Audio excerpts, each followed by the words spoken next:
répondre. Merci beaucoup. J'étais allé en Italie, précisément à Rome, pour participer à la session de formation pour de nouveaux évêques que le Saint-Siège organise chaque année. La mission de l'évêque aujourd'hui. Nous avons eu beaucoup d'intervenants, beaucoup de formations, beaucoup d'échanges, de partages et cela nous a beaucoup enrichis. Tout cela a terminé avec la rencontre avec le Saint-Père, le Pape François. J'ai eu aussi à participer à la rencontre des évêques comboniens, rencontre qui se tient chaque 2 ans à Rome. Là aussi, c'est un moment de partage, de communion fraternelle, un moment d'affermissement pour puiser dans le charisme combonien, l'élan missionnaire avec lequel nous voulons servir l'Église comme évêque. Cette rencontre s'est très bien passée. Il y a 22 évêques comboniens et le cardinal Miguel. Et certains sont venus, d'autres ont eu des urgences à la dernière minute, ne sont pas venus, mais la rencontre s'est très bien déroulée.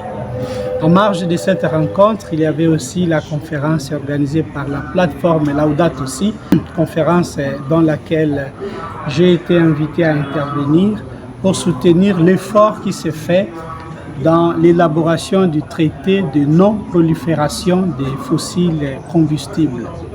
Alors c'était une plateforme, un panel qui avait été organisé où on a choisi quelques personnalités et pour l'Afrique centrale, j'ai été appelé à intervenir pour soutenir le passage qui doit être fait pour aller vers les énergies renouvelables. Le changement climatique aujourd'hui est un défi réel. Et nous vivons les effets de ces changements climatiques. Il était donc très important qu'on se mette autour d'une table pour réfléchir et discerner quels sont les pas que nous devons faire pour soutenir les traités de non-prolifération de combustibles fossiles et favoriser ainsi un dialogue vers les énergies renouvelables qui ne cause pas beaucoup de dégâts. Voilà. Les 3 recommandations, c'est d'abord diffuser l'encyclique Laudato Si du Pape François. Faire en sorte que les fidèles chrétiens comprennent le message central de l'encyclique Laudato Si, message qui invite à la conversion écologique, à changer des attitudes, à changer notre manière de vivre. Le deuxième message, c'est la formation. Nous devons nous doter des connaissances qui nous rendent capables d'adopter des gestes verts qui permettent de vivre de manière saine dans notre environnement.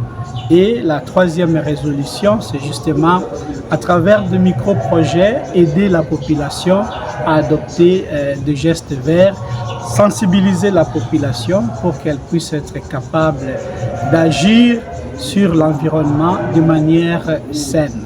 Le message est celui du mois d'octobre, c'est le mois de rosaire. J'invite tous les fidèles à regarder vers Marie pour que Marie nous indique Jésus, son Fils, qui est le Seigneur et le Sauveur. Et la prière de rosaire faite avec foi nous obtient beaucoup de grâce. J'invite donc tous les fidèles de notre communauté diocésaine à choisir Marie comme mère et à regarder vers elle pour qu'elle nous indique son Fils. Elle nous dira de faire ce que son Fils nous demande de faire. Le deuxième message est celui du mois missionnaire. Pendant ce mois d'octobre, nous sommes appelés à participer par la prière, par la formation missionnaire et aussi par notre contribution aux œuvres pontificales missionnaires. Et le sommet de ce mois missionnaire, ça sera le 3e dimanche du mois d'octobre où nous sommes tous invités à prier et à apporter une contribution substantielle que nous allons envoyer à Rome pour les OPEM et avec cette contribution-là, ajouter avec les autres, ce que les autres diocèses vont donner, ça va aider le pape à soutenir l'œuvre d'évangélisation dans le monde, à soutenir la formation de séminaristes, à soutenir des hôpitaux, à soutenir des orphelinats, à soutenir des écoles. Bref, à travers la contribution aux OPEM, il se renforce la solidarité universelle de l'Église, grâce à laquelle le pape, à travers les services spécialisés des OPEM, peut réaliser la mission évangélisatrice de l'Église dans le monde.